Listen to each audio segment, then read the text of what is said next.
नमस्कार, जल प्रणाम। आकाशवाणी लखनऊ की वायु तरंगों पर 3 सितंबर 2023 से लगातार बन रही एक अनूठी मानव श्रृंखला बूंदों की ना टूटे लड़ी की 170वीं कड़ी में आपका स्वागत करता हूं मैं रेडियो जल मित्र रतन और मैं रेडियो जल मित्र ऋचा। जैसा कि आप जानते हैं कि इस कार्यक्रम में हम आपको रोज किसी जल योद्धा से मिलवाते हैं जिसका जल संरक्षण में कोई उल्लेखनीय योगदान हो। आज मिलेंगे जगदीश नेगी जी से और आज का विषय है शिप्रा नदी का संरक्षण कार्य।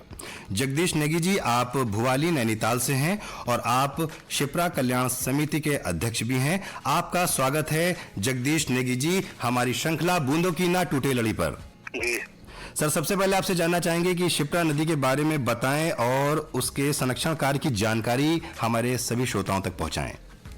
सर, ये जो शिप्रा नामक नदियों को इनको बड़ा पावन पवित्र माना जाता है। ये असल में उत्तर वाहिनी नदियों को शिप्रा नदी कहा जाता है। ये जो भवाली में हमारे भवाली से लेके जो 20 किलोमीटर आगे कैंची धाम होते हुए नदी जाती है, शिप्रा नदी है, ये उत्तर वाहिनी है ये।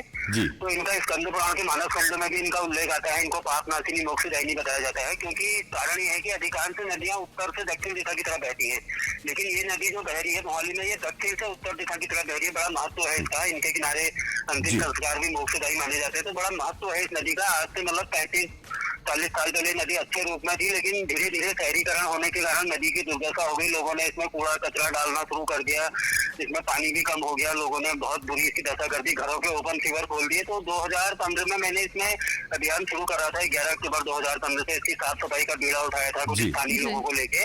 तो हमने लगातार 3 वर्षों तक इसको नदी से कूड़ा कचरा निकाला। हमने इसमें से 100 ट्रक से ऊपर कचरा निकाला, कुछ इसमें गिरने वाले सीवर बंद कराए, तो जिसके परिणाम स्वरूप नदी में कुछ जल वृद्धि भी हुई और काफी नदी पहले की अपेक्षा 70% करीब साफ हो चुकी है नदी। तो अब लोगों में भी जागरूकता आई है थोड़ी, कुछ सरकार ने भी इसके लिए कार्य किया है। तो इस प्रकार से हम ये शिप्रा नदी को साफ स्वच्छ बनाने का प्रयास कर रहे हैं। लोगों को लेके, स्थानीय निकाय को लेके भी प्रयास कर रहे हैं। तो काफी नदियों का तो बड़ा महत्व है हमारे जीवन में। नदियां, मैं तो ये मानता हूँ, जीवन दायिनी हमारी माँ है। इनको दूषित प्रदूषित नहीं करना चाहिए। इस प्रकार से मैं निरंतर इसमें लगा हूँ कार्य में। जी सर, आपने जंगल में चीड़ के पेड़ों में आग लगाना रोकने का बड़ा कार्य कर 40,000 वाटर रिटेनिंग प्लांट्स रिवाइव करे हैं। इसके बारे में थोड़ा बताइए सर।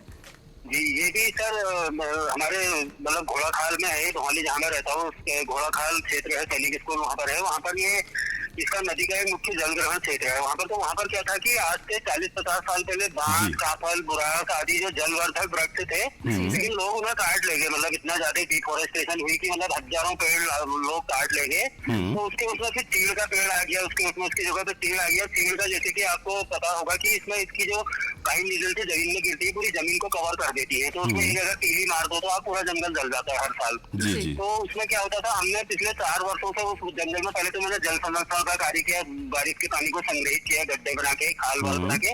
उसके बाद हमने 4 सालों से सब जंगल को आग से बचाया है। हमने वो पाइन नीडल को हटा के, तो उसके परिणाम स्वरूप उन कटे हुए वृक्षों में रिजनरेशन हुई, उनकी जड़ों से उनमें रिजनरेशन, जिसको ANR विधि से हमने अपने पेड़ों को जिंदा कर दिया है। करीब 3-3, 4-4, 5-5 फुट बड़े हो गए हैं पेड़।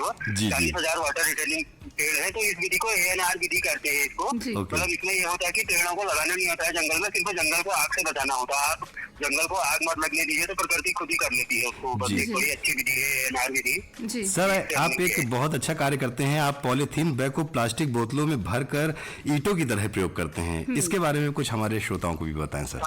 ये सर हम पिछले 2 साल से कर रहे हैं। हर प्रकार की प्लास्टिक को बोतल में भरा जा सकता है। हर प्रकार की प्लास्टिक है, दूध की थैली, पनीर, मैदा, बेसन, आटा, सूजी, चिप्स, कुरकुरा, नमकीन, मैगी, हर प्रकार की कोई फटी फूटी तिरपाल आदि, हम इसको सारे चीजों को बोतलों में डाल देते हैं। जो पानी आदि की बोतल, इसके अंदर हम ठोस के भर देते हैं कि इसमें कलर करके उसको हम क्यारियों के किनारे लगा रहे हैं। करीब हम पिछले 2 साल में करीब 100 कुंटल से ऊपर प्लास्टिक को बोतलों में भरवा चुके हैं। महिलाओं को रोजगार भी दे चुके हैं। तो ये बड़ा अच्छा कार्य है। मैं तो मानता हूँ गाय और गंगा को बचाने का बड़ा अच्छा उपाय है, क्योंकि आपने देखा होगा गाय हर गली नुक्कड़ पर प्लास्टिक को खाते हुए दिख जा रही है। जिससे उसमें भी वो आएगी, कमी आएगी। और नदियों में भी प्लास्टिक ही अगर देखा जाए, हर जगह है नदियों में प्लास्टिक। तो मैं ये लोगों को इसके लिए प्रेरित भी कर रहा हूँ, जगह जगह स्कूलों में जा रहा हूँ। तो मैं तो यही मानता हूँ कि अगर अपने घर से हमें शुरुआत करनी होगी, अगर हम अपने घरों के कूड़े कचरे को प्लास्टिक की बोतलों में भर दे तो इससे बहुत बढ़िया जाएगा। इसके कई हो जाए, इसके क्यारियों में लगाया जा सकता है और भी सजावटी चीजें बनाई जा सकती है इसका। तो मैं तो सभी से निवेदन करना चाहूंगा आपके रेडियो के माध्यम से कि इस कार्य को करा जाए। धन्यवाद। वाकई में सर, आप बहुत प्रेरणादायक कार्य कर रहे हैं और बहुत बहुत आभार जगदीश नेगी जी हमारे साथ जुड़कर अपने अनुभव साझा करने के लिए। धन्यवाद सर। धन्यवाद जी सर। धन्यवाद। श्रोताओं, ये थे जगदीश नेगी जी, जो कि शिप्रा नदी का संरक्षण कार्य कर रहे हैं। जी, और श्रोताओं, आपको ये कार्यक्रम कैसा लगता है, कैसा लगा, आप हमें हमारे ईमेल ID bkntl100@gmail.com पर मेल